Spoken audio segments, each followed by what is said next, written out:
The ship moved through the dark the way old men move through rooms. They built themselves slow, certain, and not expecting anything to have changed.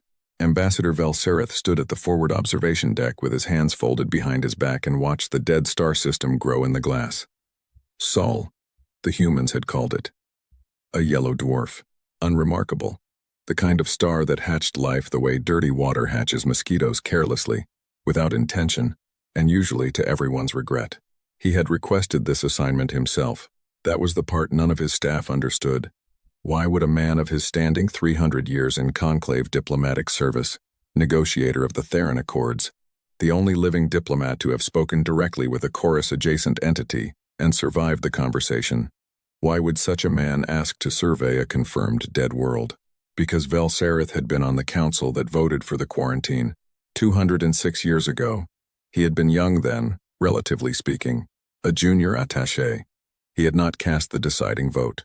He had not drafted the order, but he had raised no objection when the measure passed, and in 300 years of diplomacy he had learned that silence in a room where decisions are made is its own kind of signature. He owed this, he thought. A final confirmation. A clean record. The third planet came into view. He looked at it the way you look at a scar you forgot you had, with a distant kind of recognition, and nothing else. Sol 3. Earth. Confirmed uninhabited. The report was 2 centuries old but had been re-verified by long-range scans 17 times since. Radiation index. Consistent with sustained orbital strike patterns. Atmospheric particulate suggesting ongoing geological instability from impact craters. Surface temperature variations. Extreme enough to preclude complex biology. At the macro level. Dead. Clearly, definitively, mercifully dead. Begin the standard survey sweep, Velserith said. His aide, a young hegemony-born woman named Sael, tapped the sequence into her panel. Sweep initiated, Ambassador. Estimated surface pattern completion in 40 minutes. Do you want the confirmation drafted ahead of the findings? He considered. Draft it. Leave the specifics blank. She nodded. This was normal. Most survey confirmations for dead worlds were drafted before the sweep finished. The sweep was a formality. The findings were always what the previous 17 scans had said they were. The ship hummed, the sweep ran. Velserith walked to the small side table where his morning tea had gone cold and drank it anyway. He had spent 3 centuries drinking cold tea at exactly this kind of moment. There was something almost comfortable about it. Ambassador. Sael's voice was not alarmed. It was the voice of someone who had found something unexpected in a drawer they thought they knew, and was not yet sure whether it was interesting or dangerous. He turned. She was staring at her panel. The sweep is returning anomalous subsurface readings. Geological instability is expected. Noted in the... Not geological, sir. She looked up. Thermal. Structural. Organized thermal signatures at approximately 240 meters below surface grade. She paused. Across 17 mapped locations simultaneously. Velserith set down his cold tea. He walked to her panel.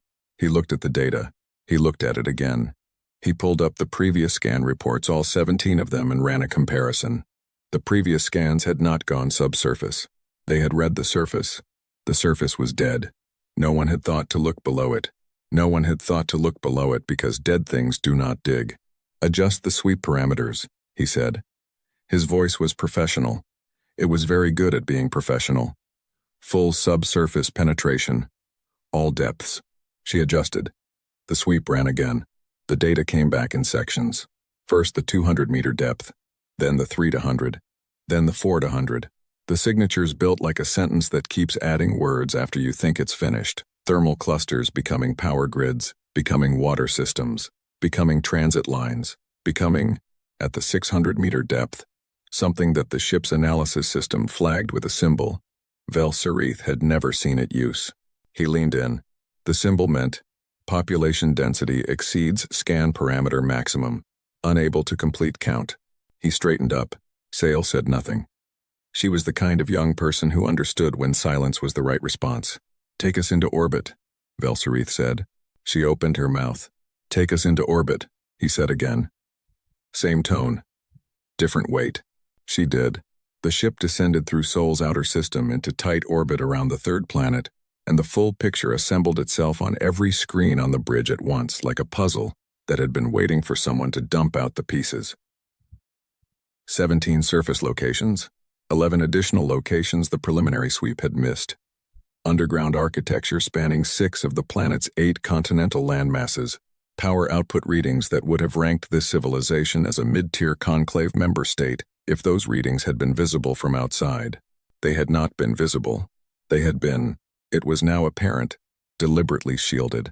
200 years, Velsarith said quietly. No one answered him. The bridge crew was watching their screens with the careful stillness of people who understood that what they were witnessing was above their pay grade and below their clearance level. He did not need an answer. He was talking to the data. 200 years underground, 200 years of shielded output and buried architecture and 0 surface signal, and 17 consecutive long-range scans reading exactly nothing. That took precision, that took patience, that took the kind of organizational control that most surviving civilizations couldn't maintain for a generation, let alone 200 years. And it had worked. Perfectly. Until 30 minutes ago. He was still thinking about this when the ground opened. There was no other way to describe it.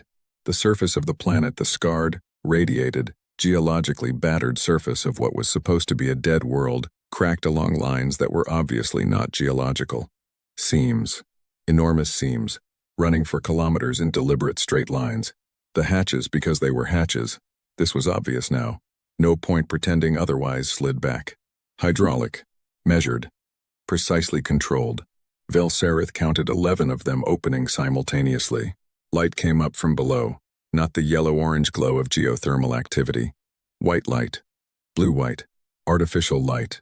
The color of a civilization that had decided what kind of light it wanted, and built machines to make exactly that. Then the heat signatures started rising. People.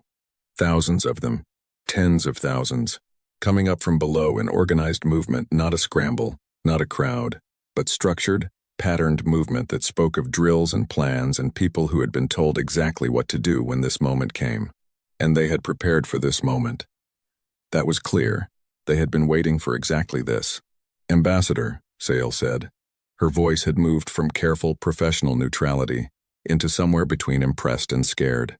They're signaling us. I know. In hegemony standard. He looked at her. Perfect hegemony standard, or approximated? She listened to the signal for a moment. Perfect, sir. No accent. No errors. Current idiom. She paused. Not the standard from 200 years ago. Current standard. The same dialect we're using right now. He thought about what that meant. Thought about how a civilization buried underground for 200 years would have kept its language current. The only answer was that they had been listening. All that time, silently, below the surface of a world the conclave thought was empty. They had been listening to conclave communications and updating their language accordingly. They've been monitoring us, he said.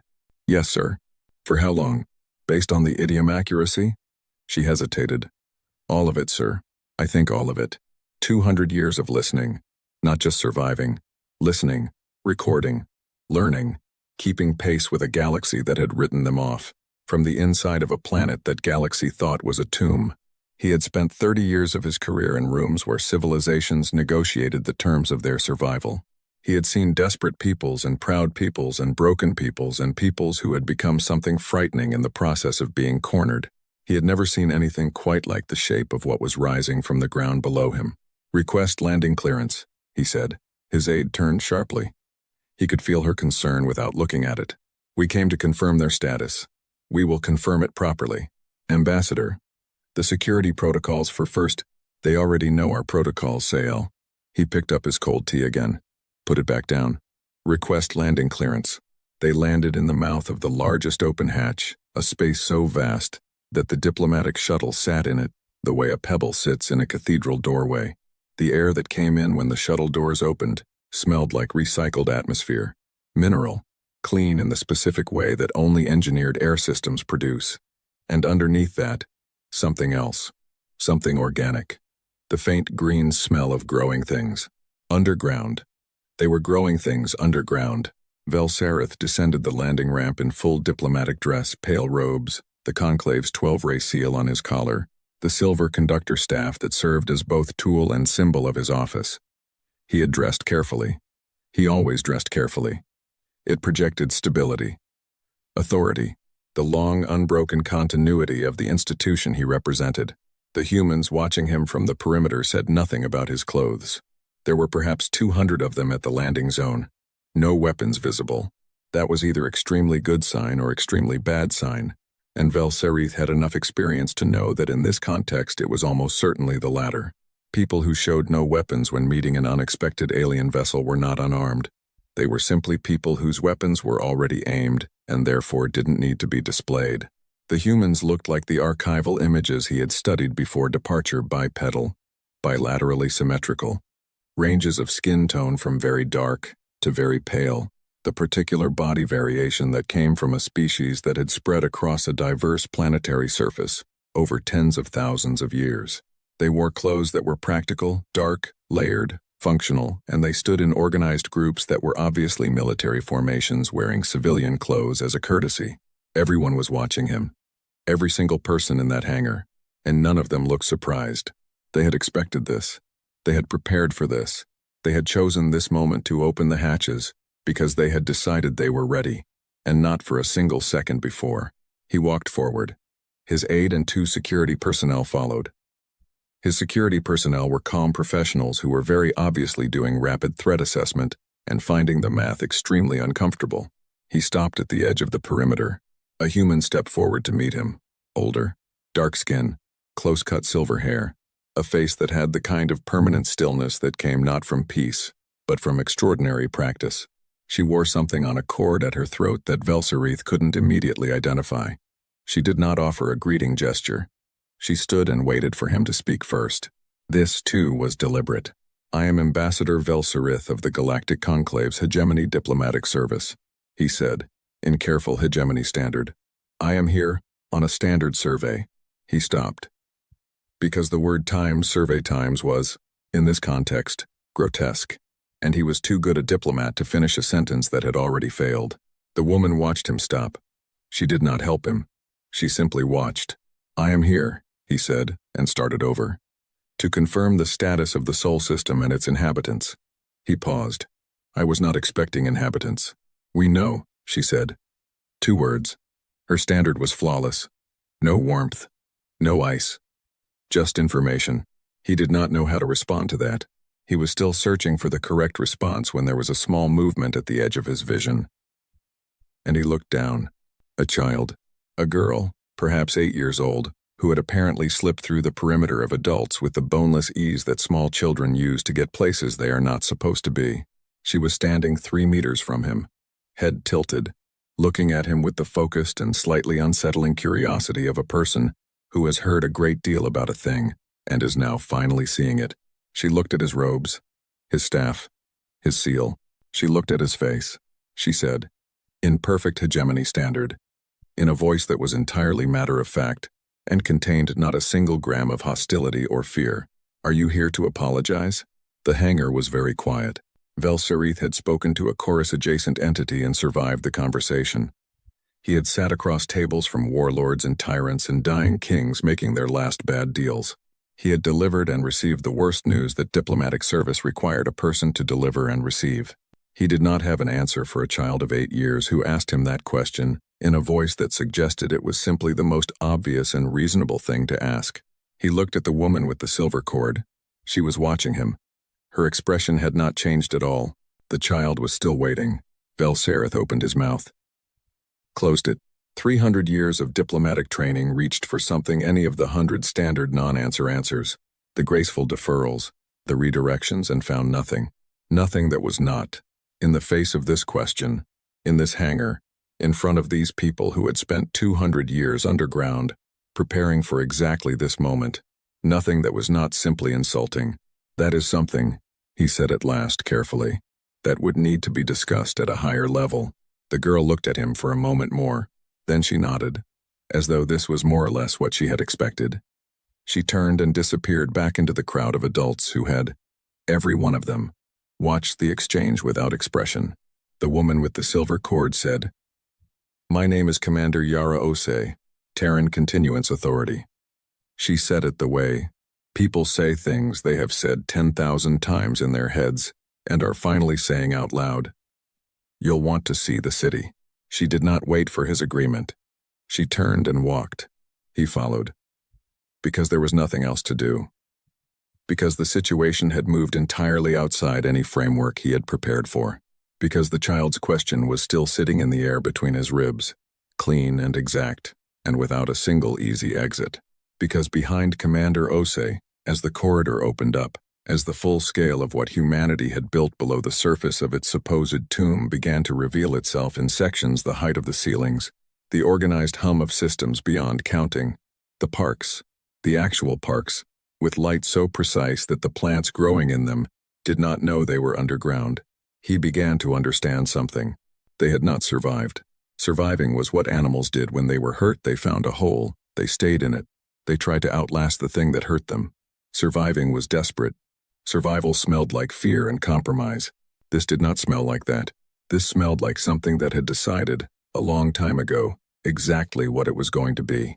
He walked through the first kilometer of Undercity Accra and counted 17 categories of infrastructure he did not recognize. Not primitive, not improvised, unrecognized. Technology developed outside any conclave knowledge base, built from the inside of a sealed system by a people who had no one to trade with and no one to ask, and no reason to do anything except solve the problem themselves. 200 years of solving problems alone. He thought about what that produced. He thought about 200 years of silence and grief and fury. All of it turned inward. All of it composted into something that grew in the dark. He thought about the child's question. He walked. The city went on for a very long time. Velserith had visited 41 inhabited worlds in his career. He had walked the grand boulevards of civilizations 10 times older than his own. He was not a man who was easily impressed by the works of others. But there was something in the precise control of this place, the absence of waste, the absence of excess. Everything built for a purpose and only for a purpose. And yet the presence of those underground parks, those absurd, defiant, completely unnecessary underground parks, with their perfect light, that settled somewhere in him and would not move. They had built beauty here. In the dark. After everything, that was not survival. That was a message. He was still trying to read it when Commander Osei stopped in front of a large display screen that had, with a kind of timing that was definitely not accidental, been left showing a manifest he was clearly not supposed to see. A fleet manifest. Ship classes. Numbers. Deployment status. He had 3 seconds before Osei reached out and closed the screen. 3 seconds was enough. He was very good at reading fast. He did not say anything about it. She did not say anything about it. They walked on, and Velserith, for the first time in 300 years of diplomatic service, did not know what the next move was, did not know what these people wanted, or how they wanted it, or what they had become in the dark. He only knew one thing for certain. They were not what the Conclave thought they were. They had never been what the Conclave thought they were, and the Conclave had just walked into the middle of a plan that had been running for 200 years without knowing it. He touched the Conclave's 12-ray seal on his collar. It felt, suddenly, like a very small thing. Commander Yara Osei had given this tour exactly once before. That time it had been for the Terran Council, 12 people in a room, who needed to understand what they were authorizing before they authorized it. She had walked them through the same corridors, shown them the same systems, let the scale of the thing speak for itself. It had taken 4 hours. 3 of the 12 had cried. None of them had been embarrassed about it. This was different. These were not her people. These were the people who had looked at her world from the safety of deep space, decided it was over, and flown home to dinner. She walked ahead of the Conclave delegation at a pace that was helpful without being rushed, not too fast. She wanted them to see everything. That was the entire point of this. She wanted them to see all of it, every kilometer of it, every system and every corridor and every underground park with its perfect blue-white light. Because seeing it was the only way to understand what the seeing cost. The delegation moved behind her in a cluster. 7 of them, plus the ambassador. Velserith walked nearest to her, 3 steps back, with the careful, controlled posture of a man who was very good at not showing what he was thinking. The others were less skilled. She could hear them talking to each other in low voices, could hear the specific pitch of voices that are trying to sound calm and failing at it. Good. The first section of Undercity Accra was the transit hub. Magnetic rail lines running on 4 levels. moving people between residential sectors and work sectors and the agricultural belt in the eastern deep. The trains were not loud. They had spent 40 years making them not loud, because underground noise accumulates and becomes a weight that people carry in their shoulders in their sleep. The trains moved like dark water, fast and smooth, and nearly silent.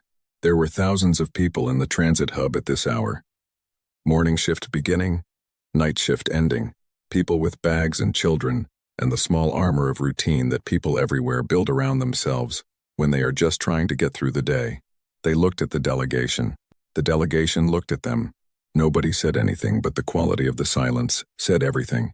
The people of Undercity Accra had known this day was coming. Not this exact day, not the date, not the hour, but the shape of it, the outline.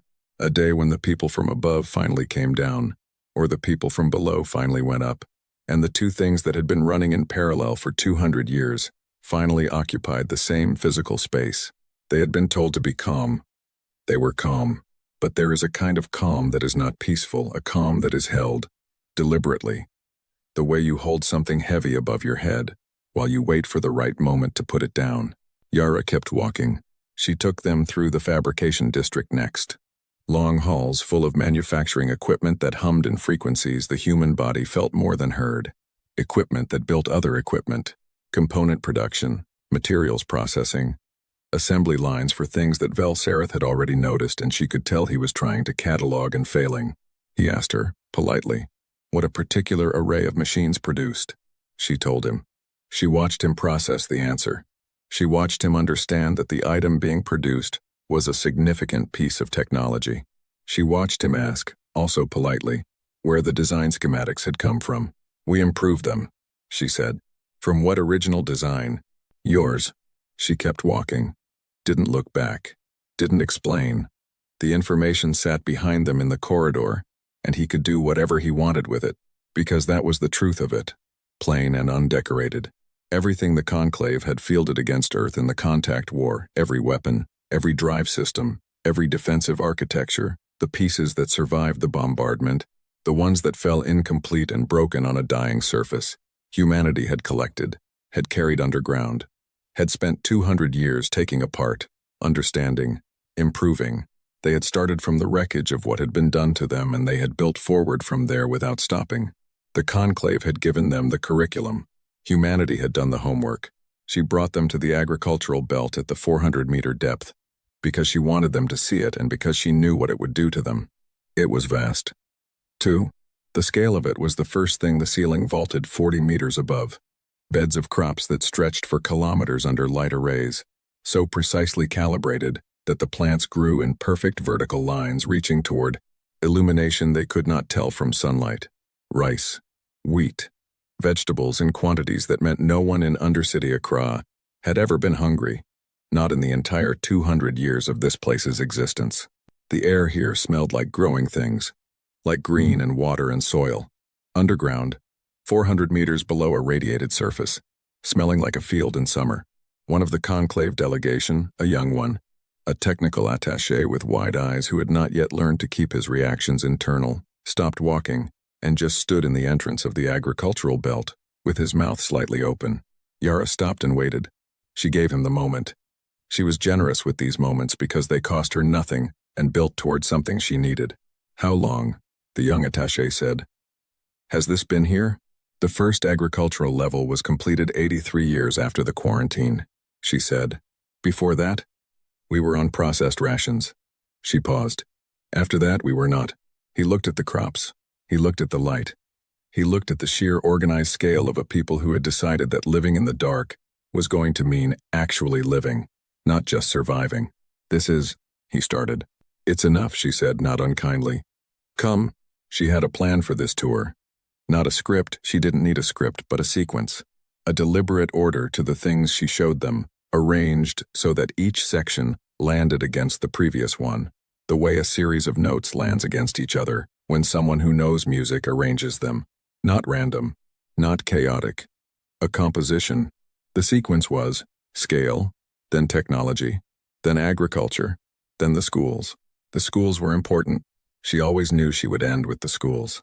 They walked through a residential sector on the way streets, Real streets, underground, with the kind of detail that only happens when people commit to permanence. Storefronts, community spaces, art on the walls, which was the detail she always watched the delegation's faces for, because that was usually where the understanding shifted. Not propaganda, not survival art, art for its own sake, murals and sculptures and, in one corridor, a massive mosaic covering the full ceiling of a 40-meter-long passage depicting the surface of the earth. The one they couldn't live on. The one above their heads. Blue sky, clouds, trees. A sun they could not see from here. It was extraordinarily beautiful, and it was the saddest thing Yara had ever looked at, and she had looked at it so many times that she had trained herself not to feel it anymore. She was feeling it now. She kept walking. The schools were in the eastern residential sector, a cluster of connected buildings organized around a central open space that served as a gathering area and a place for children to run, which children needed even underground, even when running was something you did in circles under artificial light. The buildings were well made, clean. Someone had planted flowers in boxes along the exterior walls. Small, bright things that had no business being beautiful 400 meters underground, and were beautiful anyway. Classes were in session. Through windows you could see children at long tables, working.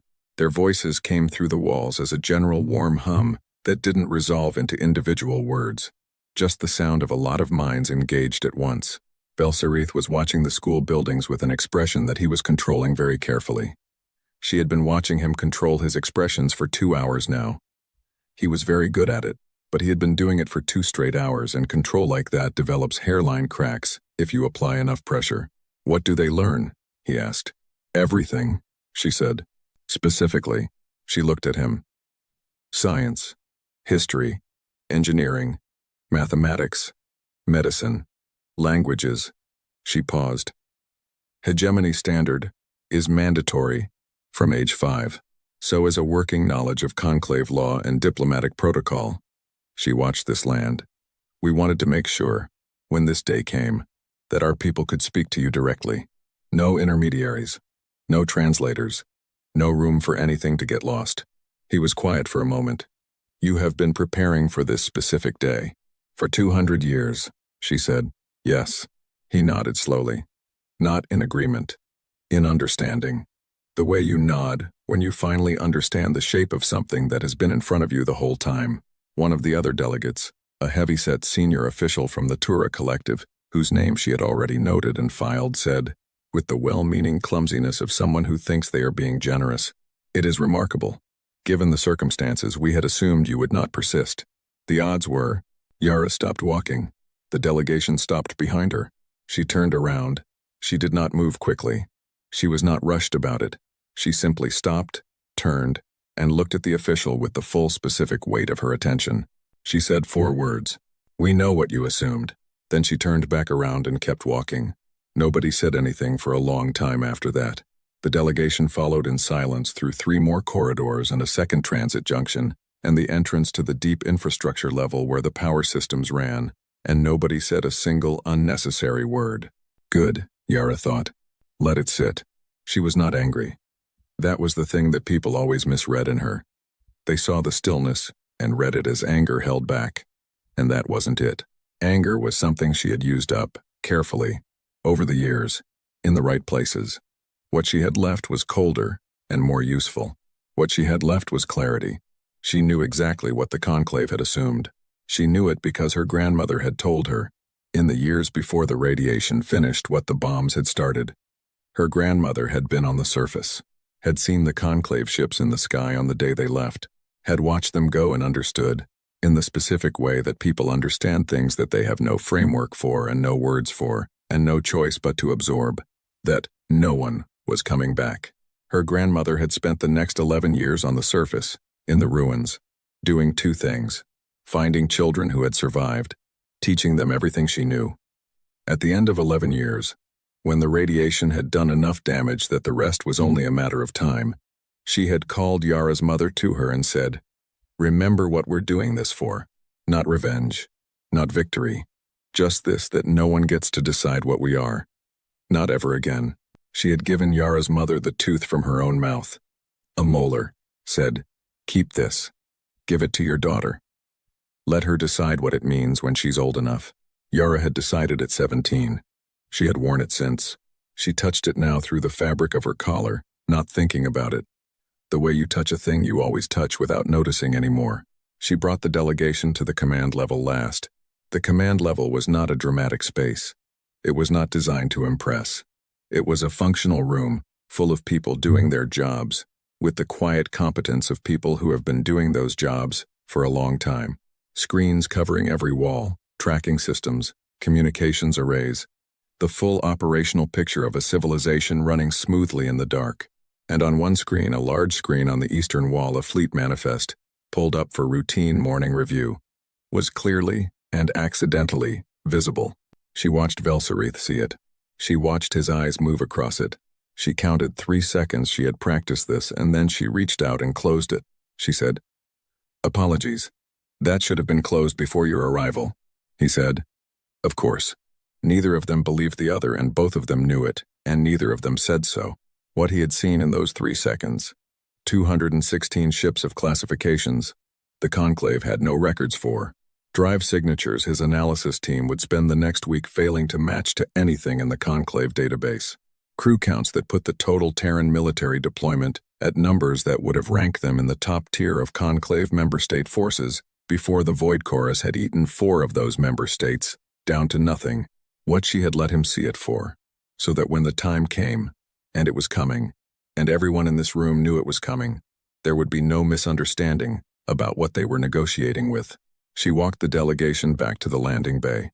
The tour had taken 3 hours and 40 minutes. She had planned for 4. She was 12% more efficient than planned. Her team would note this. She didn't care. At the landing bay, Velserith stopped before boarding his shuttle and turned to face her. He had the look of a man assembling words very carefully, the way you assemble something fragile. "Commander Osei," he said. "What is it that your people want?" She looked at him. He was 300 years old and carried the weight of everything he had not done 200 years ago in the set of his shoulders, which she recognized because she carried similar weight in different places. She was not interested in his guilt. Guilt was between him and his own knights. What she was interested in was what came next. "What we want," she said, "is not something you can give us today." She looked past him at the shuttle, at the Conclave seal on its side, at the 12-ray symbol that had been in the sky above her grandmother's head on the day those ships left. "But there are things you can give us eventually. We'll discuss them when there's something worth discussing." He waited. He seemed to sense there was more.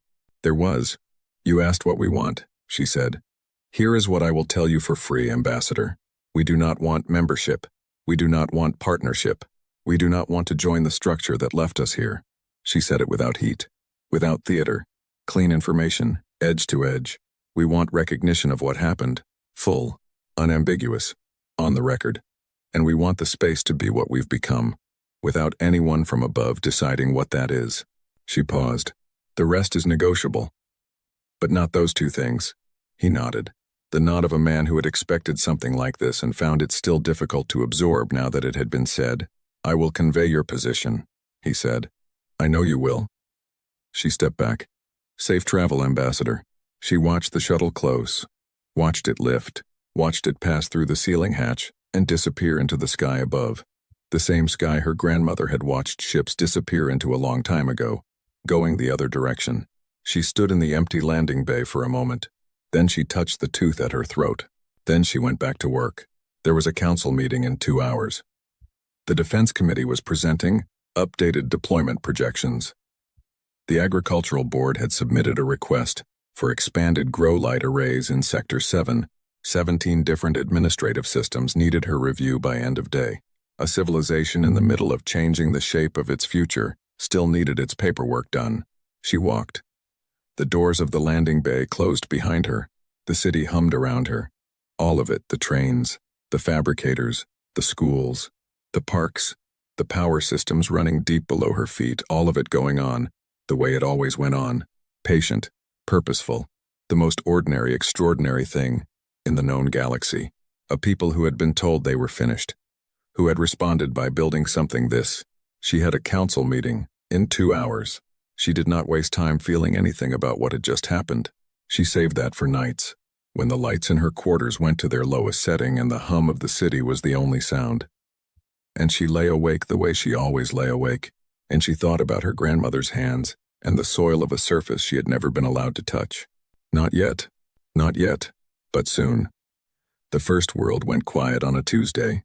That was the thing nobody in the conclave talked about afterward that had happened on an ordinary day, in the middle of ordinary things.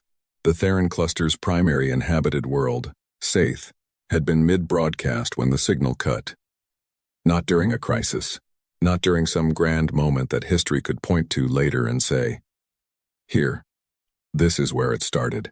The last transmission from Saith was a weather report for the northern agricultural territories, calling for mild winds and a chance of rain.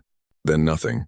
Terran deep-range monitoring stations, the small ones, built low and dark and patient, scattered across the outer system like seeds nobody had planted on purpose, caught the silence 11 minutes before the conclave's own network registered the loss. 11 minutes was a long time. Terran analysts used those 11 minutes well. By the time the conclave's emergency channels started lighting up, Undercity Accra's intelligence division already had 47 data points on what had happened to Saith. By the time the conclave convened an emergency session, that number was 212. Commander Yara Ose read the first report at 0340 hours in her quarters. In the dark, the way she read everything that came in during sleep hours, flat on her back, screen above her face, the tooth on its cord resting against her collarbone. She read it twice. Then she got up, dressed, and went to the operations center, because sleep was finished for tonight, and probably for several nights after this one. The operations center was already full when she arrived. People had come in without being called, which told her everything she needed to know about how the room was reading the situation. When trained professionals show up to work before they are summoned, it means the situation has a shape that everyone can already see, and the shape is not good. She took her position at the central table. The screens around the room were showing the conclave's emergency feeds alongside Terran's own monitoring data. Saith was gone, not destroyed in any way. The sensors could easily interpret not bombed, not burned, not cracked open, simply gone. The planet was still there. The infrastructure was still there. The void chorus did not waste energy on rubble. It ate the complexity out of things and left the shells. 2 days later, the second world in the Theron cluster went the same way. Then a third. The conclave's joint military response, 12 warships from 4 member state fleets, assembled in 48 hours, which was genuinely fast by conclave standards, entered the Theron system on day 4. They lasted until day 6. Yara watched the engagement feeds with the specific attentiveness of someone who is not watching for the outcome but for the mechanics. The conclave fleet fought the way the conclave fleet always fought, by the book, by the doctrine, by the careful measured protocols of an institution that had not fought a real war in 2 centuries of enforced peace. Calculated engagement, asset preservation, the tactical withdrawal trigger set at 30% losses to prevent unacceptable attrition. At 29% losses, the fleet commander ordered withdrawal. The void chorus did not acknowledge the withdrawal. It did not pursue. It simply continued doing what it was doing, the way a tide continues doing what a tide does, regardless of whether the things on the beach are running or not. The fourth world in the Theron cluster went quiet on day 9. In the Terran Council chamber, a room that had been built large enough for exactly this kind of conversation, and had been waiting for it for a very long time, the argument began before the council was formally seated. There were 22 members of the Terran Senior Council. They were not all soldiers. They were not all hawks. They were engineers and doctors and agricultural directors and historians, and 3 people whose primary qualification was that they were extraordinarily good at thinking clearly when everyone around them was not. The argument that wanted to let the conclave burn was made by 7 of them. Yara let them speak. Every word. Counselor Ades, not the general, the historian, an older woman who had spent 60 years documenting what the contact war had cost in generational terms, laid out the case, with the cold precision of someone who had spent decades organizing evidence. The conclave had quarantined them. The conclave had left them to die. The conclave had filed 17 consecutive survey reports confirming their extinction, and done nothing. No aid mission, no check, no single vessel sent to determine whether any human being was still breathing. And now the conclave needed them. Let me be direct, the historian said. They need us because they cannot handle this themselves. We can. We have been able to for some time. The question is not capability. The question is whether we owe them anything. And my answer is that we do not. 6 other voices agreed with her. Yara let the agreement sit in the room. Then General Addes, different person, same name, which caused constant administrative confusion that both women found privately funny, stood up. The general was 72 years old and built like a question that already knew its answer. She had commanded the Terran Defense Forces for 18 years. She had never fired a weapon in anger because there had been no one to fire at. She had spent 18 years preparing for a moment that she privately thought might never come, and she had prepared as though it definitely would. She said, "We didn't build all this to become them." The room went quiet. 7 words. She did not add to them, did not explain them, or support them with data, or reach for a follow-up argument. She said the 7 words, stood for a moment in the silence they made, and sat back down. The debate continued for 4 more hours. It was a real debate. Serious people on both sides, real arguments, real weight on both ends of the scale. Nobody who spoke was stupid. Nobody who spoke was wrong in the small sense. The arguments for doing nothing were not made from cowardice or laziness. They were made from 200 years of knowledge about what it cost to be abandoned, and the completely understandable human conclusion that a species that had done that once could not be trusted not to do it again. At the end of 4 hours, the vote was taken. 14-8. Not unanimous. 14-8. With 8 people in that room who would carry their dissent quietly and continue doing their jobs with full commitment. Because that was the kind of people the Terran Continuance Authority had spent 200 years selecting and building and trusting. Yara looked at the result, looked at the 8, nodded once at the historian Addes across the table. The historian nodded back. Her face said, "I think you're wrong." Her face also said, "I will not be the reason it fails." That was enough.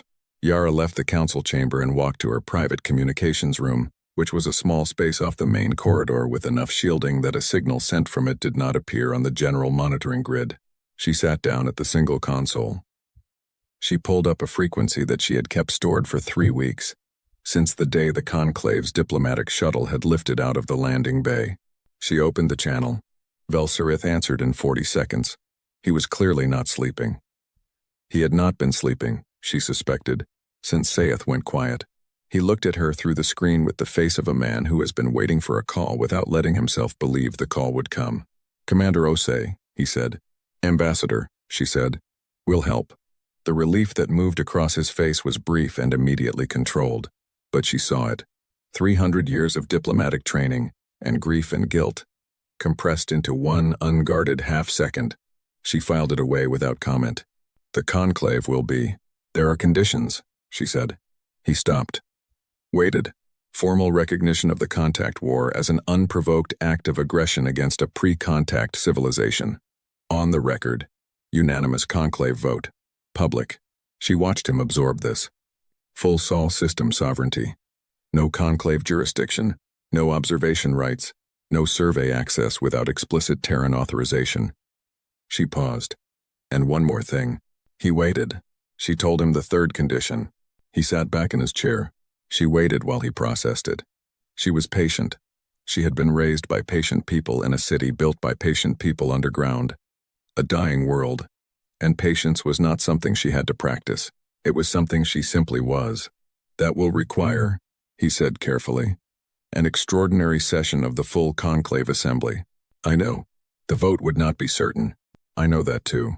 She looked at him. "You have 6 days, Ambassador. The Void Chorus is moving at a rate that puts the next conclave-inhabited system in its path in 8. I am giving you 6, because I need 2 to move the fleet into position." She said it the way she said everything clean, edge to edge, no decoration. "Use the 6 well." He nodded. Then he stopped nodding. Something had shifted in his expression. The diplomat was still there, but something had pushed through underneath it. The man who had been on the council 200 years ago. The one who had not objected. The one who had drunk his cold tea and signed his name and moved on. "You said the fleet," he said. "You said you need 2 days to move it into position." He paused. "Where is it now?" "In position for a different deployment scenario," she said. "How many ships?" She had decided in advance that she would tell him this, not because she had to, because she wanted him to understand what had been sitting in the dark next to them for all these years. 216, she said. Frontline combat vessels. We have an additional 90 in reserve configuration that can be combat ready in 72 hours. He was quiet for a long moment. The Conclave's combined active fleet, he said, before the Theron losses, was 430 vessels across 18 member states. I know, she said. You built this. We built this, she said, and for the first time in this conversation there was something in her voice that was not pure information, something that had a temperature to it. Because we were not going to be helpless twice. We were very clear about that. Very, very clear. He absorbed this. Then he said, quietly, You said you have been watching the Void Chorus for 11 years. Yes. How? She looked at him. She had prepared for this question, had decided in advance how much to give him here. In this first conversation, before the conditions were formally agreed to, and the terms were signed, and the relationship between what humanity was and what the Conclave had assumed it was, had been officially renegotiated. She decided to give him enough to make the point and not one word more. We have had monitoring probes in the deep dark for a long time, she said. Small ones. You didn't find them because we built them to be found only if you knew exactly what to look for. And you didn't know what to look for because you built your sensor systems to detect Conclave standard technology. She let this settle. We are not Conclave standard technology, Ambassador. We haven't been for a long time. He sat with this. She watched him understand what it meant, that while the Conclave had been conducting 17 consecutive scans of a supposedly dead world and finding nothing, humanity had been running its own monitoring network across a significant portion of explored space, quietly, invisibly. For reasons that were now obvious, they had not been hiding from the galaxy. They had been watching it. The Void Chorus, he said. In 11 years of observation. What do you know? More than you, she said. We'll share it when the conditions are agreed. She stood. 6 days, Ambassador. The extraordinary session. Then call me. She closed the channel, sat in the small shielded room for a moment. The hum of the city was everywhere, as it always was. The specific low frequency of a place that had been running continuously for 200 years without pausing. Trains, fabricators, water systems, the power grid that fed the grow lights, that fed the crops, that fed the people who had built all of this and kept it running and kept themselves going in the dark, because going was the only acceptable option. She thought about what came next, not the battle. She had thought about the battle 10,000 times in drills and simulations and quiet mornings, alone with the tactical data, and she was not afraid of the battle. She was afraid of the thing after the battle, which was the part nobody was running simulations on, the part where humanity came out of the ground, and the galaxy looked at them and had to decide what they were. She knew what they were. She had always known. She just wasn't sure the galaxy was ready for the answer. The 6th day came. Velserith called at 0600 hours. Yara was already at her desk. She had been at her desk since 0400. There was cold tea beside her, which she had not drunk, which was either habit or a form of tribute to a man she was not going to think about right now. The vote passed, he said. He looked like a man who had not slept in 6 days, which was because he was. All 3 conditions, unanimous on the first 2. The third, he paused. 14-4 on the third. It was not easy. I didn't expect it to be, she said. Thank you. He looked at her. Slight surprise. She did not thank people often, and when she did, it cost her something, and he could apparently tell. The fleet, he said. Can you? It's already moving, she said. He blinked. I called you the moment the vote finalized. Yes, she said. I started moving the fleet 2 hours ago. He opened his mouth, closed it. I was confident in the vote, she said. Not arrogant, just accurate. I did not want to lose 2 hours. She pulled up the tactical display on her side of the screen, rotated it so he could see. 216 lights moving through the dark in formation, already through the outer system, already oriented toward the Theron cluster and the thing that was eating worlds there. We enter engagement range in 31 hours. I would recommend the Conclave's remaining vessels hold the perimeter and provide communication relay. I mean no disrespect by that. You mean, he said, slowly, that you don't need them. I mean, she said, with the precise care of someone choosing words the way a surgeon chooses tools, that they would be most useful in a support function, given the engagement data we've collected. She looked at him directly. The Conclave's fleet doctrine is excellent for what it was built for. This is something different. 10. He nodded. He was past the point of arguing with her about military matters. She had given him no reason to trust her instincts, and several hundred data points, and 200 years of patient preparation, and he was old enough to know which of those things actually mattered. Commander Osei, he said, is there anything else you need from us? She thought about it. Genuinely thought about it. For a few seconds. Because he deserved a genuine answer. No, she said. We have everything we need. We've had it for a while. She looked at him one more time, at the 300 years in his face, and the guilt that had been sitting in it since the moment he landed in Undercity Accra, and a child of 8 years had asked him a question he couldn't answer. Ambassador, what we're about to do, we're not doing it for you. Be clear on that. He waited. We're doing it because there are people in the Theron cluster who are going to die if we don't. And they didn't make the decisions their governments made, and they don't deserve to pay for it the way we paid for decisions we didn't make. She said it flat. Clean. Without theater. That's the only reason. Keep that in the file when you write the record of this. He nodded. Something in his face that she didn't look at too long. She closed the channel, stood, walked to the operations room, where her fleet commanders were waiting, where the tactical displays were showing the full picture, the Void Chorus moving through the Theron cluster like a hand wiping a table clean, and 216 Terran vessels moving to meet it. And she stood at the center of the room, and looked at it all, and felt the thing she always felt, in these moments. Not fear, not excitement, just the clean, grounded certainty of someone who has been preparing for one specific thing for a very long time, and has finally arrived at it.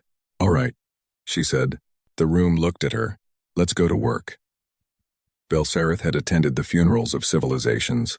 He had stood in the formal halls of the Conclave Assembly and read the names of species that no longer existed, some lost to war, some to disease, some to the slow grinding erasure of a universe that does not particularly care whether complex life continues.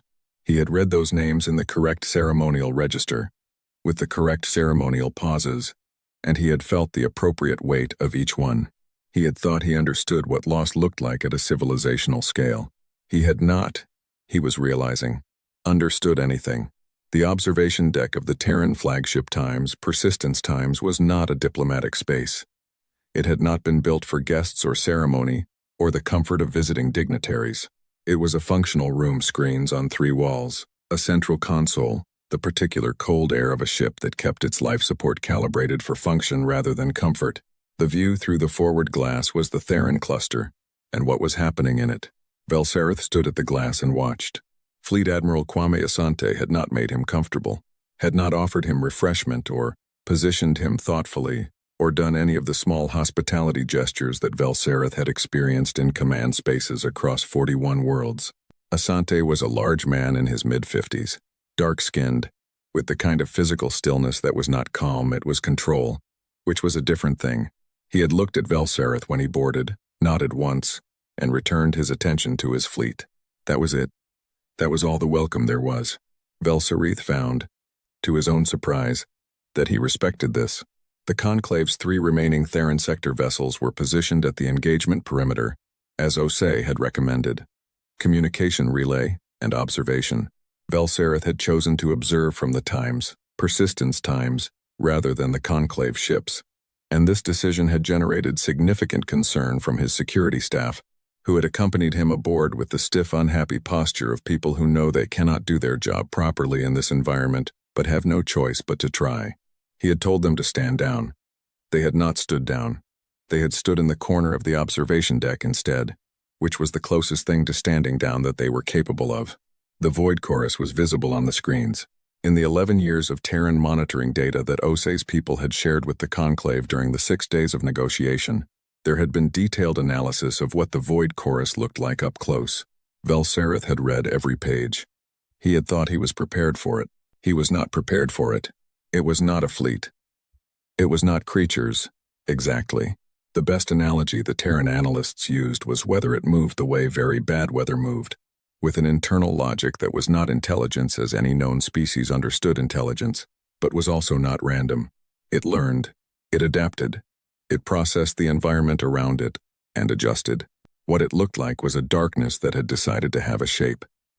A movement without clear edges, spreading across the scan field like ink in water, except purposeful, directional, hungry. If hunger was a thing you could ascribe to something that had no mouth, it had consumed 4 worlds in the Theran cluster. The 5th was in its path. The Terran fleet moved to meet it. Velsarith had expected something dramatic in that movement, a grand formation, a visual declaration of force. He had seen the Conclave fleet engage the Void Chorus 4 days ago, and the Conclave fleet had made itself large and visible, and arranged itself in the defensive arc pattern that was standard doctrine for overwhelming force engagements. The Terran fleet did nothing like that. It split, not into 2 groups but into many 17 distinct elements of varying size, each moving on a different vector, spreading across the engagement space in a pattern that made no visual sense for approximately 4 minutes and then, when the full shape became apparent on the tactical display, made complete sense in the way that something complicated always looks like chaos, until the last piece clicks into place. They were not forming a line, they were forming an enclosure. They're trying to contain it, said the Conclave Admiral standing beside Velsarith. Her name was Torveth. She was a career military officer of 50 years' experience, and she had the voice of someone who was maintaining professional composure by force of will. That's you cannot contain the Void Chorus. We established that at Theran Prime. The permeability of its leading edge means any enclosure.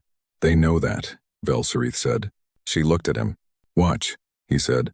The enclosure was not meant to be solid. He had read enough of the Terran tactical doctrine shared openly, because Osei's people had apparently decided that the most effective thing they could do in this engagement was demonstrate that they had nothing to hide, to understand that the containment formation was not designed to stop the Void Chorus from moving. It was designed to shape where it moved, to herd it, into a space where the Terran fleet's specific advantages would be maximized, and its disadvantages minimized. The Void Chorus entered the shape. Velsarith watched it happen in real time on the tactical display, and felt something he had not felt in a long time, the specific sensation of watching someone who genuinely knows what they are doing do it. The first engagement was sharp and fast. Terran ships opened at ranges that the Conclave's tactical protocols did not sanction, closer than doctrine allowed, closer than safety permitted, close enough that the energy discharge from their weapon systems created feedback interference on their own hull sensors. He had read about this choice in the tactical documentation. The Terran fleet commanders had looked at the engagement data from every previous Void Chorus encounter and made a calculation. The Void Chorus was less effective against targets that were too close to track cleanly. The solution was to get very, very close. The solution was, in the technical sense, insane. It was also working.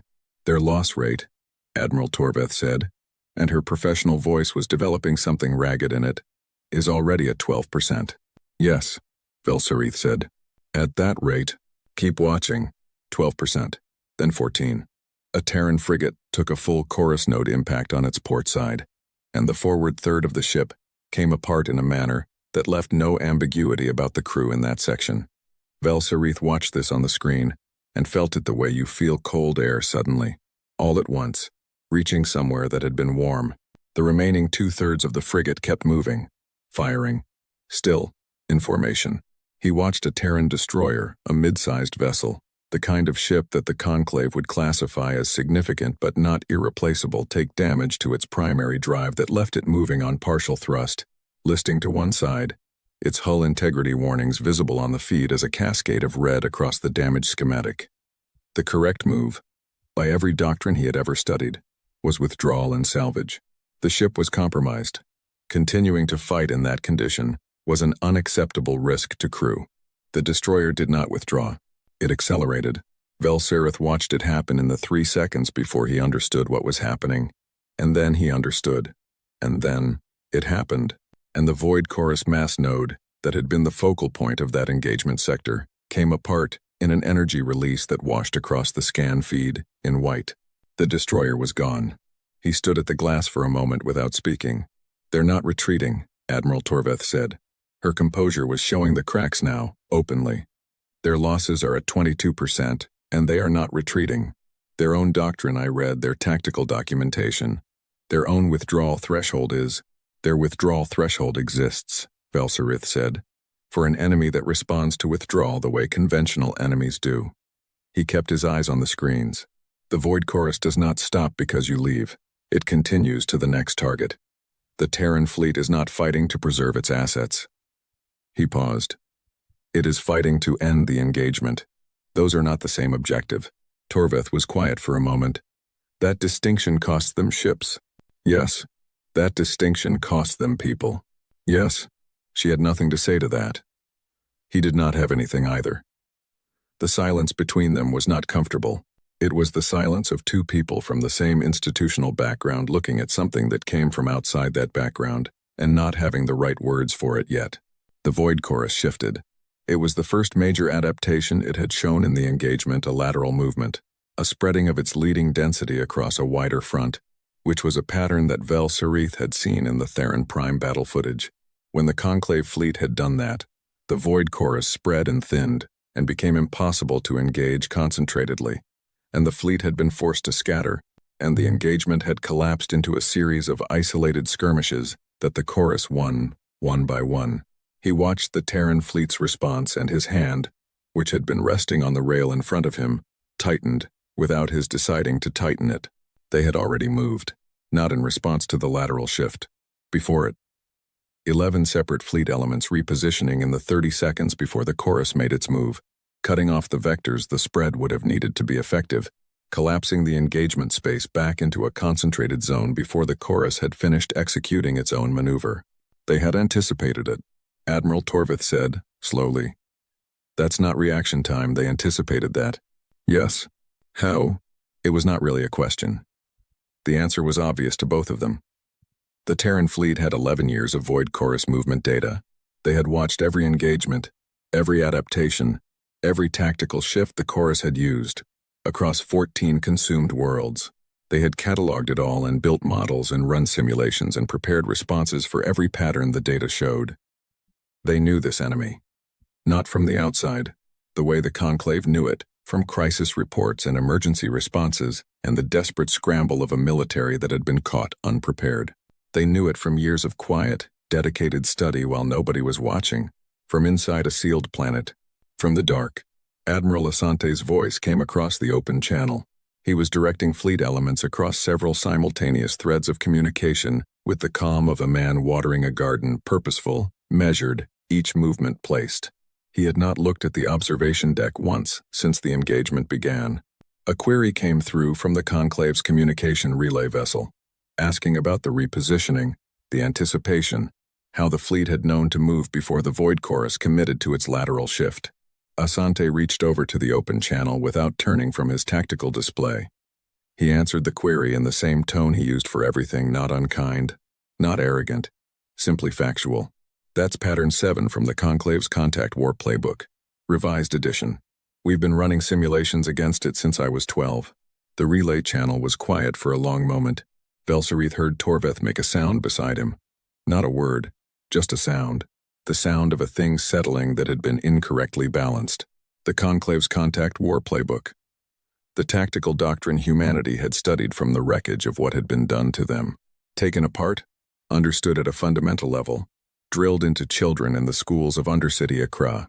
Not because the Conclave was the enemy anymore, but because understanding the Conclave's doctrine was the first step to building something that went past it. And the Void Chorus had learned its movement patterns from the 14 civilizations it had consumed, most of them Conclave members, all of them fighting with Conclave-adjacent doctrine. So when the Void Chorus used a Conclave pattern lateral shift, the Terran fleet saw a Conclave lateral shift, and responded before it fully formed.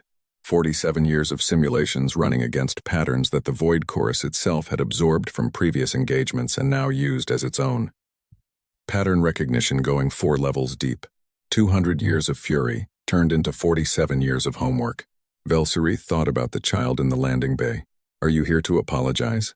He thought about the schools with their flower boxes 400 meters underground. He thought about Commander Osei at 17, deciding what her grandmother's tooth meant, deciding what it was for.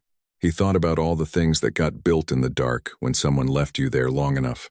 The engagement broke at hour 19. Not because the void course was destroyed, it was not. It was not the kind of thing that destroyed cleanly. But at hour 19, something changed in its movement. A hesitation, a pulling back of density from the leading edge, a behavioral shift that the Terran Fleet's analysts Vel Sereth could hear them in the background of the command channel. Voices fast and precise, identified in real time as a recalibration response. The void chorus was processing the engagement. It had run its known patterns, all of them, one after another, across 19 hours, and every one had been anticipated.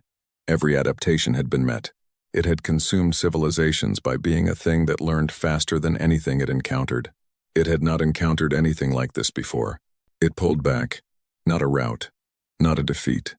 A withdrawal into deep space, a regrouping, a behavior that the Terran analysts were already categorizing and debating the implications of on open channel.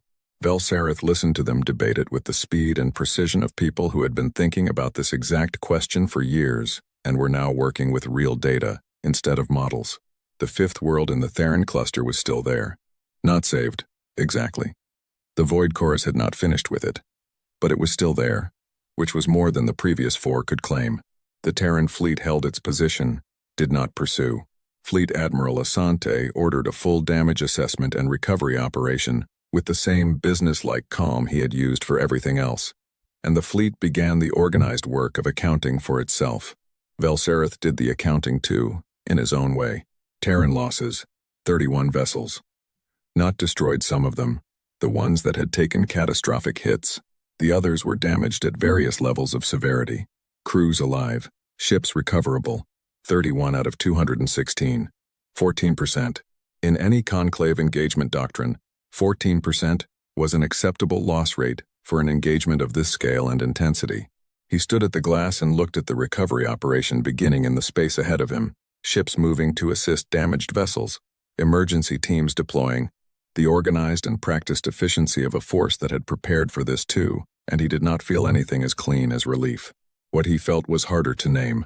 He thought about the conclave's emergency session 6 days ago, the 14-4 vote. 4 people who had looked at humanity's 3 conditions and found one of them too much to give. He had argued for 6 hours in that session. He had not been eloquent. He had simply been, for the first time in his career, unable to be anything except honest. He had told the assembly what he had seen underground. The parks, the schools, the child, with her question.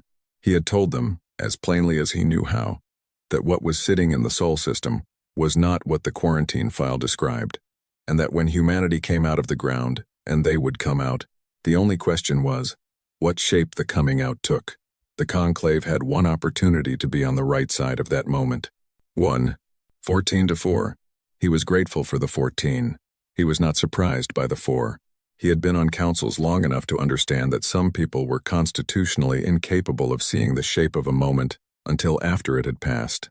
Admiral Torveth was standing beside him still. She had been quiet for a long time. She looked at the screens the way people look at things that have changed the internal architecture of something they thought was settled. She said finally, "They held." "Yes," he said. 14% losses, 19 hours. "They held."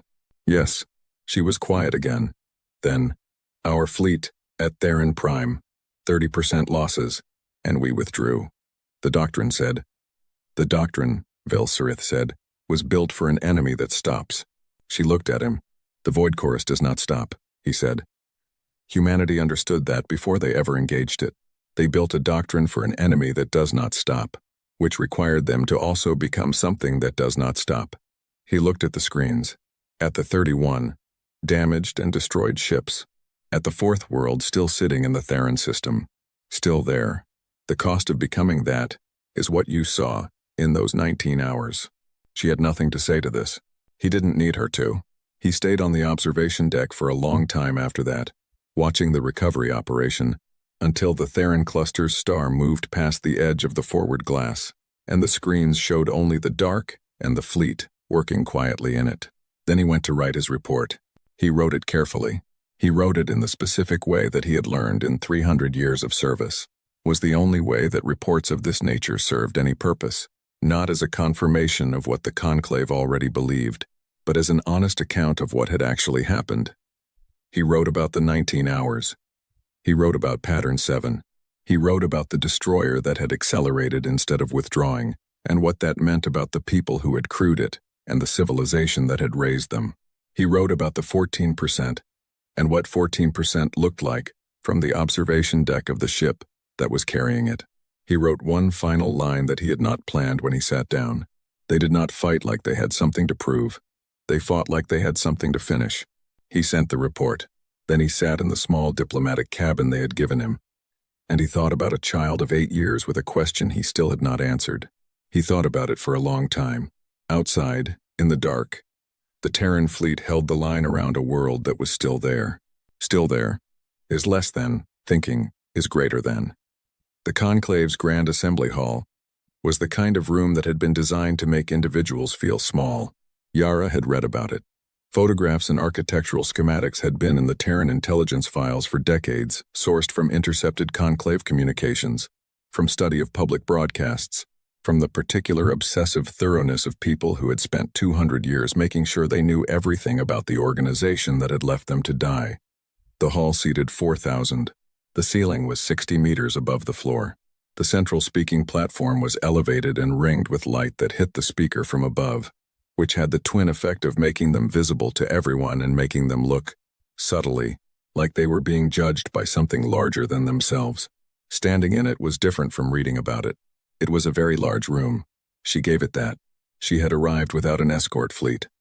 1 shuttle, 3 aides, and her own 2 feet walking across the landing platform, in the kind of clothes that made a statement, by not making one dark, plain, practical, the same things she wore on working days in Undercity Accra.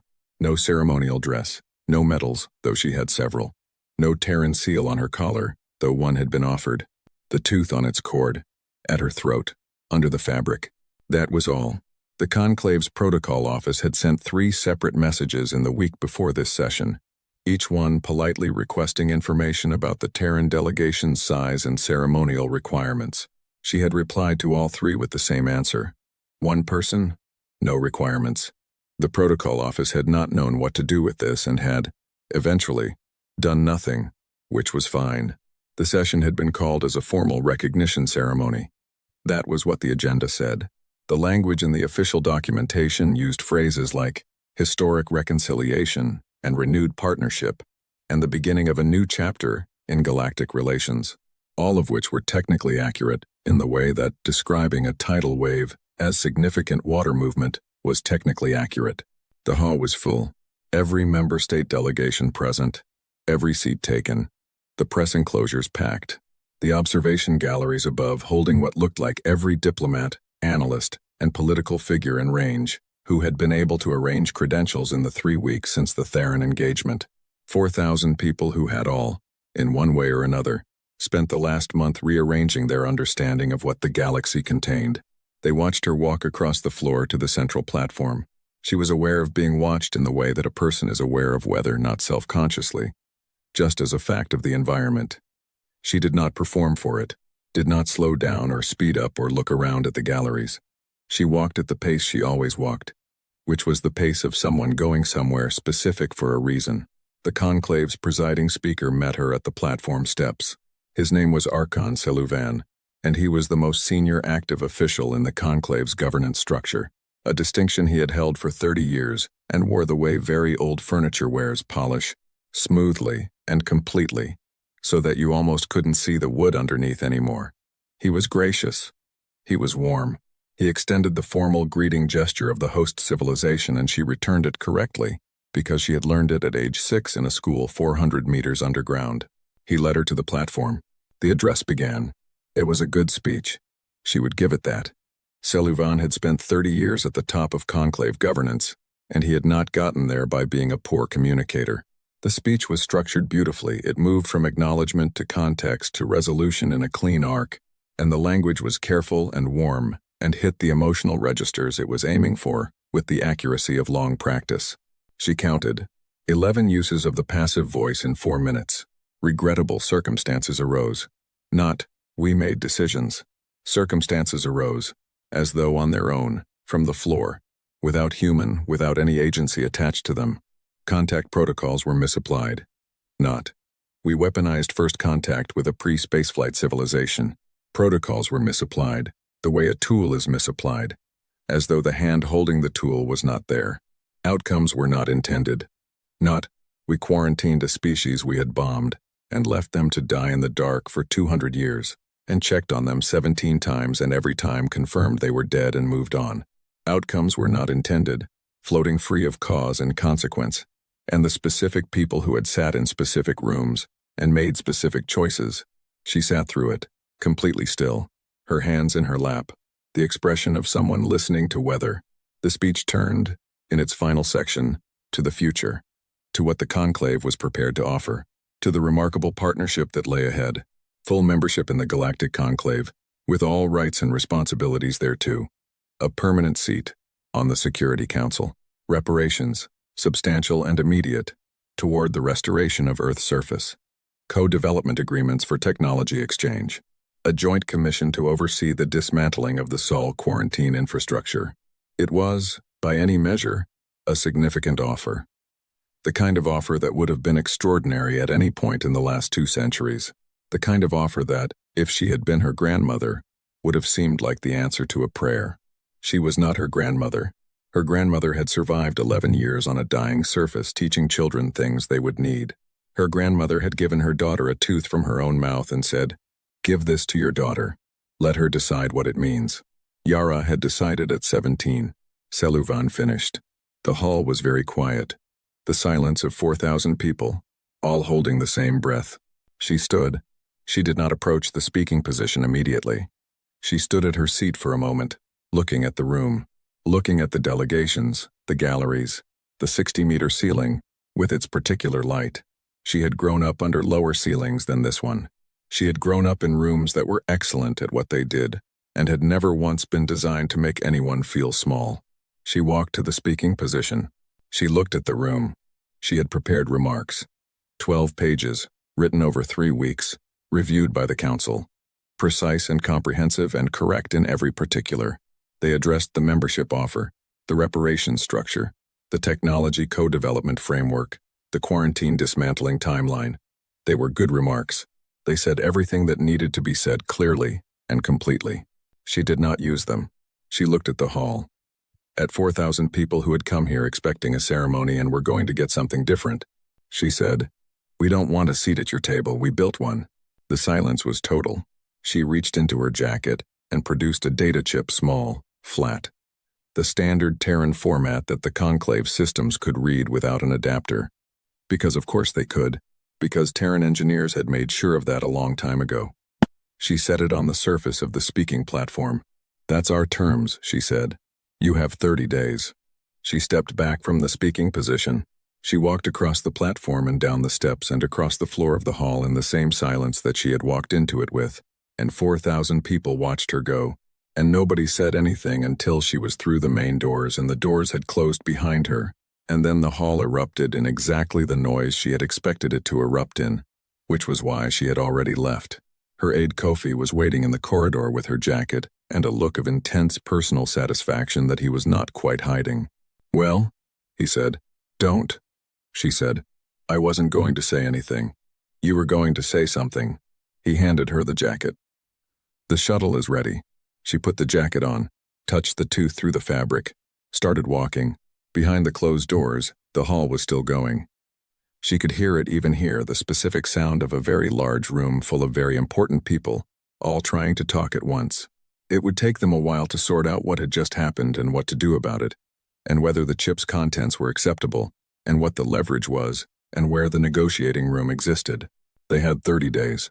They would use 28 of them arguing and 2 of them agreeing, because that was how institutions worked, and she had accounted for this, and the terms on the chip were exactly what she had said they were in the communications room 3 weeks ago.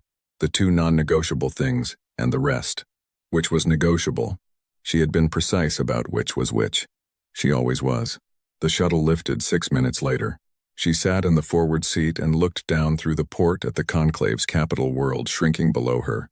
All glass and height, and 2,000 years of institutional architecture, and she felt something that she had not expected to feel, which was tired, not physically, the other kind, the kind that was not really tiredness but was the particular feeling of a weight you have carried so long that its absence feels strange. It was not gone. She knew that. The work was not done. It would not be done in her lifetime, possibly. There were things on the chip that would take decades to implement, and generations to measure. The Void Chorus was still out there, recalibrating, which meant the TCA's fleet was going to be doing this again, and the galaxy needed to figure out what that relationship looked like in the long term. The surface of Earth needed 10 years of remediation before it could sustain agricultural use, and another 20 before the first permanent surface structures were safe to inhabit. There was a very large amount of work still to do. She looked out the port at the stars. She thought about her grandmother, which she did not normally allow herself to do during working hours. She thought about 11 years on a dying surface, about teeth on cords, about what it meant that the girl who had been handed that tooth was now sitting in a shuttle, leaving the conclave's capital world after setting a data chip on their speaking platform and telling 4,000 of the most powerful people in the galaxy that they had 30 days. What it meant was very simple. It meant the tooth had been for something all along. She fell asleep in the shuttle, which she had not done in 3 weeks of working days and nights, and she slept without dreams, and Kofi covered her with his own jacket and did not wake her for 7 hours, and when she woke up they were almost home. 6 months later, on a morning in what would have been late spring if the surface had been habitable, the first reclamation teams went up. Not military. The military had done its part. These were engineers and agricultural specialists and soil scientists and remediation crews with equipment that had been designed specifically for this, designed underground, over many years, by people who had always intended to use it, exactly here, exactly for this. The reclamation started in what had been the Accra metropolitan region. It was not arbitrary. The largest of the underground cities was directly below. The people who had built it underground had built it below the place they came from, and when it was time to go back, they went back to the same ground. The radiation scrubbing drones went first. They swept in low passes across the surface for 4 days, methodical, overlapping their coverage the way you scrub a floor not once but twice, not twice but 3 times, until the instruments said the numbers had moved enough to permit the next stage. Then the soil teams, then the planting crews, who brought seeds that had been preserved underground for 2 centuries, not in storage, not in cold vault stasis, but actively maintained, grown in rotation. Each generation of seeds descended from seeds that had been carried underground in the first year and kept going ever since. 200-year-old seedlines. Every harvest replanted. Nothing lost. Yara stood on a ridge above the Accra Basin on the 4th day of planting operations and looked at it for the first time. She had seen photographs. She had seen the geological surveys, and the remediation progress reports, and the drone footage from every angle. She had processed the data of this place for years, its radiation index, its soil composition, its topography, its historical records. She had known it in the way that you can know a place entirely without knowing it. This was different. The sky was bigger than she had expected. That was the thing nobody had told her, and she had not been able to prepare for. That the sky was not a ceiling, but an absence, a space that did not end, blue-gray with high cloud and the particular pale quality of a world still healing. And it went up and did not stop.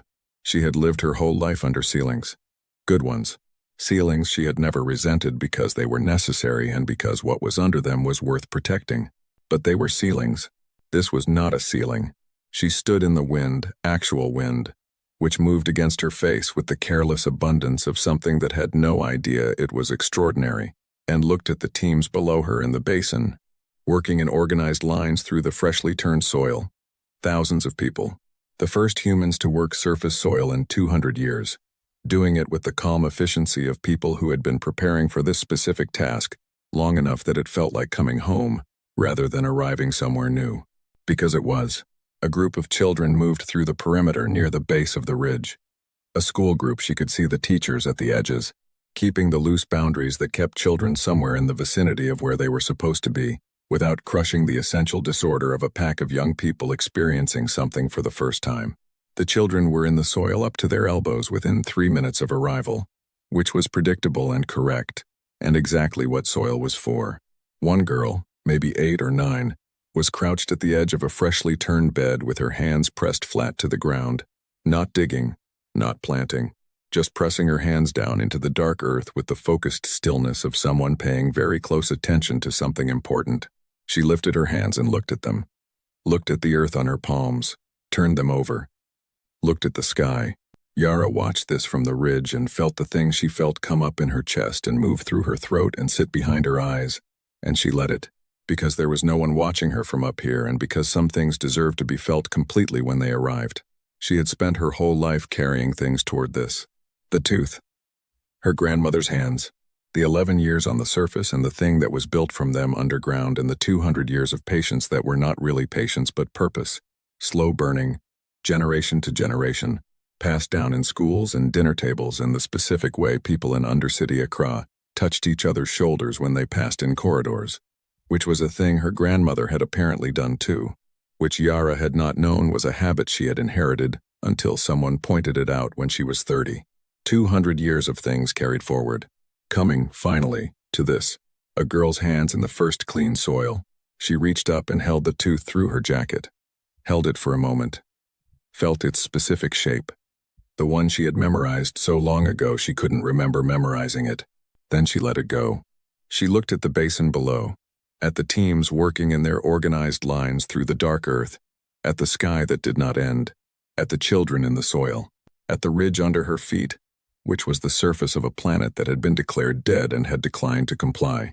The conclave had 30 days on the chip's terms and they were going to use 28 of them arguing, and then the work of building whatever came next would begin, which was going to be complicated and long and full of the specific friction of new things, finding their shape. There were 4,000 things to negotiate and 17 categories of disagreement, and the void chorus was still somewhere in the dark, doing the slow math of its recalibration, and her fleet needed resupply, and the remediation schedule had already hit its first delay in Sector 3, and the Council had requested a briefing on the technology exchange framework that she needed to prepare by end of next week. There was a very large amount of work still to do. She stood in the wind on the ridge above the Accra Basin and looked at the girl in the soil and the sky that didn't stop, and she breathed in the particular smell of the surface mineral, cold-edged, the distant green of things beginning, and she took exactly as long as she needed. Then she turned back down the ridge toward the base camp. Back to work. The ground did not shake under her feet. It never needed to. The trembling had always been in the ones who looked at this world from the safety of deep space and decided they knew what it was. The ones who had assumed that silence was the same as death, that 200 years underground was the same as gone, that a people written off stayed written off. The ground was solid under her feet, had always been solid. 400 meters below it, a city hummed. 6 months from now, the first surface structure would break ground above that city, and the sky and the underground would connect, and the long separation of those two things would be over. The girl in the soil was still looking at her hands, still looking at the sky. Yara walked down the ridge and got back to work, and above her, for the first time in 200 years, the sky of Earth